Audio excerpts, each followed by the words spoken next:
Let's go Dolphins! Something big is brewing in Miami, and I'm telling you right now, if it's not resolved quickly, the 2025 season could be a total disaster. The pressure behind the scenes is reaching its limit, jobs are on the line, players are under intense scrutiny, and there's growing tension over whether this roster is truly built to win when it matters most. Here's the real twist. There are rumors within the organization that if things don't go right early in the season, major changes could happen sooner than anyone expects, even before the end of the year. And that's not the only thing causing drama right now. There's a huge concern about the offensive line that no one wants to publicly acknowledge, but if it crumbles, Tua's health and the Dolphins' entire season could implode. And on defense, there's a real fear that the cornerback group will be the worst in the AFC if a veteran isn't signed immediately. But here's where things get really interesting. There are rumors that Miami may already have the financial resources to make a big signing. The question is, will Greer finally take the initiative, or will his stubbornness cost the team another chance at a deep playoff run? Before I tell you everything I'm hearing,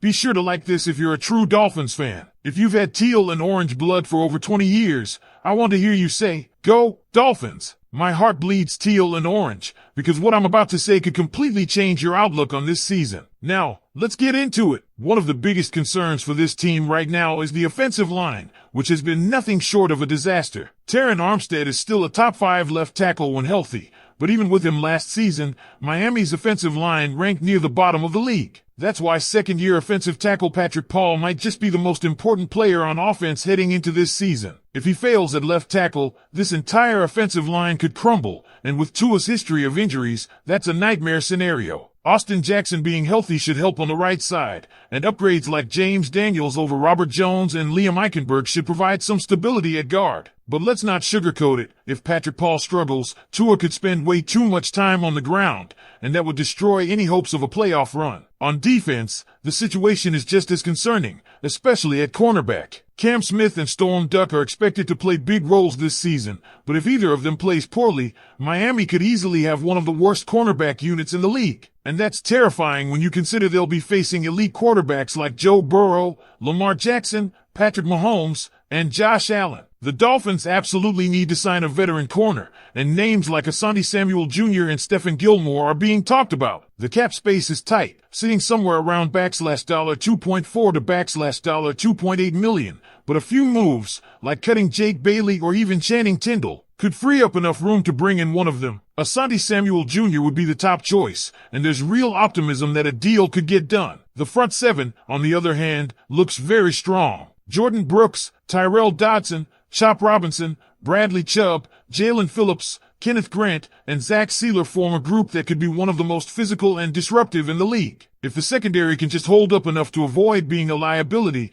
Miami could have a top-half defense. Combine that with a healthy Tua and the offensive firepower this team already has, and you can see why many are predicting 10 or 11 wins. But that's only if Tua stays healthy and the offensive line holds together. Without that, things could spiral quickly. Now let's talk about the tight end situation because it's raising a lot of eyebrows. Darren Waller was brought in, but there's real doubt about how much he can contribute given that he didn't play last season. Relying on Julian Hill and Pharaoh Brown as key pieces in the passing game is concerning, and some fans have been dreaming about trading for Kyle Pitts. But let's be honest, that's not likely to happen. The Falcons have no reason to trade him, and Miami's cap space just doesn't allow for that kind of move. Instead, look for more involvement from players like Malik Washington and Nick Westbrook-Ikhine over the middle of the field as replacements for Jonnu Smith. Trades and cap moves have been a hot topic lately, especially after the Dolphins shipped out Jalen Ramsey and Jonnu Smith. Some fans were furious about Ramsey being traded, but if you look closer, Miami might have come out on top. Ramsey was gone anyway,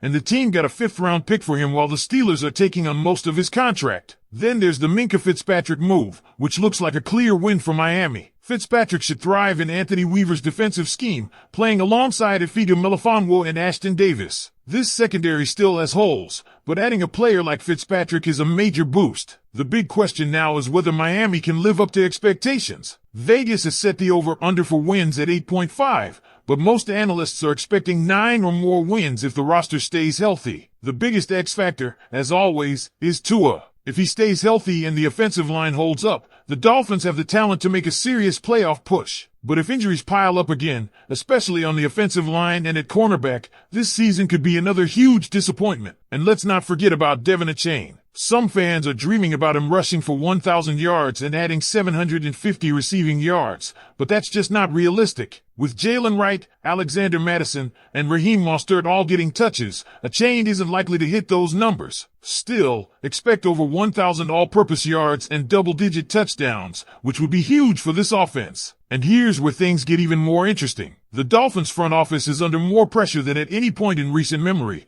and yet Chris Grier still holds onto his job. Fans are frustrated, and rightfully so. Grier's questionable draft choices and failure to build a consistently dominant offensive line have put Miami in this position where every single move feels like a gamble. It's no secret that if the Dolphins miss the playoffs again, this will almost certainly be his last season in Miami. But what's even more concerning is that his mistakes could sabotage this roster before we even get to the postseason. Mike McDaniel might be the one who pays the price too, even though he's clearly a talented offensive mind. That's the danger here. If Grier's decisions continue to backfire, we could see both him and McDaniel out of Miami by 2026. Let's talk about the most glaring issue that could sink this team, the cornerback situation. Right now, you're asking Cam Smith and Storm Duck, two very young and unproven players, to step up in one of the most difficult positions in football. This is the same AFC where you have to face Josh Allen's laser throws, Lamar Jackson's dual-threat chaos, Patrick Mahomes picking apart secondaries, and Joe Burrow dissecting defenses like a surgeon. That's why signing a veteran cornerback isn't just an option, it's a necessity. Asante Samuel Jr. is the top choice for a reason. He's young, explosive,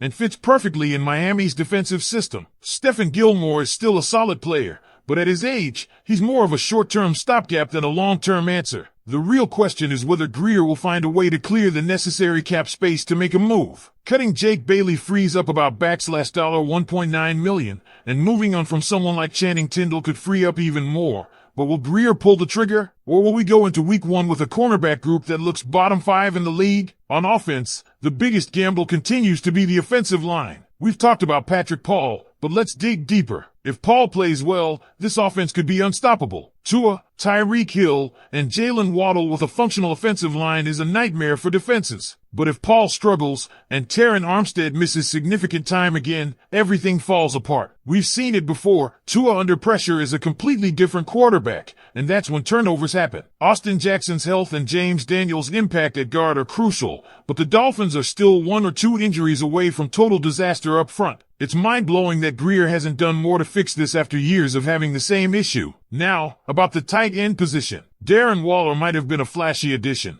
but let's be honest, expecting him to return to his Pro Bowl form after sitting out last year is a huge risk. Miami doesn't have a reliable receiving tight end outside of him. Julian Hill and Pharaoh Brown are fine as blockers, but they're not scaring any defense in the passing game. That's why so many fans wanted Kyle Pitts, and while it's unlikely to happen, it shows just how desperate this offense is for a real difference maker at that position. Instead, expect Malik Washington and Nick Westbrook to kind of fill in some of that middle-of-the-field role. It's not ideal, but that's the reality of this roster. The one bright spot fans should feel genuinely optimistic about is the defensive front 7. Jordan Brooks and Tyrell Dodson bring toughness to the linebacker group, while Bradley Chubb and Jalen Phillips are 2 of the best pass rushers in the league when healthy. Rookie Chop Robinson could add serious speed off the edge, and Kenneth Grant's presence in the middle could be huge for stopping the run. Add Zach Sealer to that mix, and you've got a front 7 that can dominate games. If the secondary can just hold on long enough, this defense could be good enough to win ugly games, something Miami has struggled to do in recent